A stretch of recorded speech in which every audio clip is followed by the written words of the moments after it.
Hi, and welcome back to Living Fiercely, the podcast where we break down the mindset, habits, and strategies to help you step into your power, own your presence, and create unstoppable success. I'm your host, Tiana, and if you are ready to level up your confidence and become someone who naturally commands attention, you are in the right place. Now, let's get into today's episode. Have you ever walked into a room and instantly felt the energy shift? You know that feeling when someone steps in and heads just turn, and it's not necessarily because they are the loudest or the flashiest, but because they carry a presence that demands attention. You know what I'm talking about. Now, that is magnetic presence. And that is not something that you are just born with. It's actually something that you can develop. So today we're going to break down the physiology, science, and practical strategies behind cultivating that kind of presence. So whether you are stepping into a boardroom, a networking event, or even a social setting, this episode will show you exactly how to command a room with confidence, ease, and authenticity. So let's start with identifying what is magnetic presence and how do you use it to build influence. Magnetic presence isn't about being the loudest person in the room. It's about how you make others feel. It is the energy, the conviction, and the subtle confidence that says, I belong here. And people with magnetic presence don't need to demand attention. It just naturally gravitates towards them. So let's first identify what magnetic presence is not. It is definitely not arrogance or trying too hard. It is also not about looking a certain way because there are people of all kinds of looks and backgrounds that possess this magnetic energy.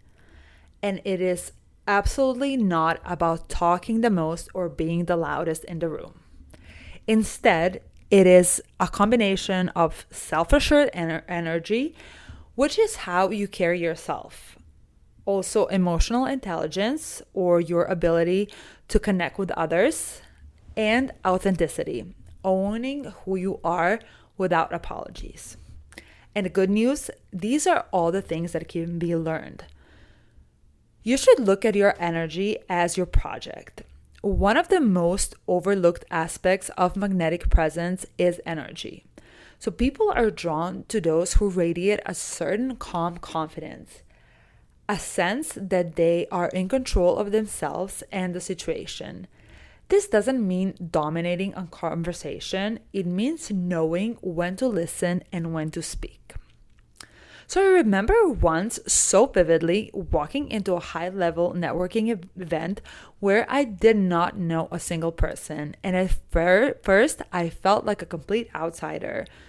And instead of retreating and feeling uncomfortable and awkward, I started reminding myself to slow my breathing, hold my posture, pull my shoulders back, lift my chest, chin up so that I feel more confident in my body first.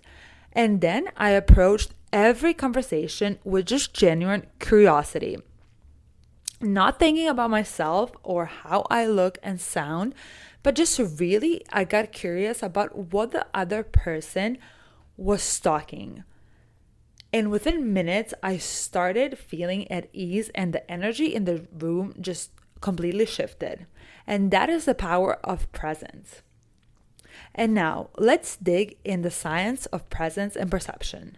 So studies have shown that within 7 seconds of meeting someone, they have already decided how they feel about you. 7 seconds. And most of that decision isn't even about what you say, it is how you show up. There are two main psychological principles that drive presence. First one is the power of nonverbal communication. Over 70% of communication is nonverbal, and that is your posture, your facial expression, eye contact, and even how you take up space all create an instant impression. And second one is neuroscience of confidence. Confidence literally changes your brain chemistry. When you stand tall, when you breathe deeply, and you speak with certainty, your body releases testosterone, the power hormone, and reduces the cortisol, which is also a stress hormone, making you feel and appear more dominant and at ease. And here are some real world examples. Think about power figures. For example, Tony Robbins or David Goggins. Those are the first people that come to my mind when I think of power figures, but maybe you have some of your own examples. They have a presence that naturally commands attention, and it's not through volume, but through a strong, grounded presence and the way they articulate their ideas with conviction. They don't rush when they speak, they hold steady eye contact, and they take their time. This deliberate, grounded energy is what makes them so captivating.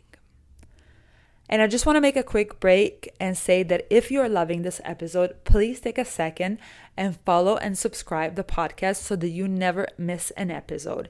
And if you're finding value in this episode, please share it with a friend who needs to hear this message, and let's continue to grow together.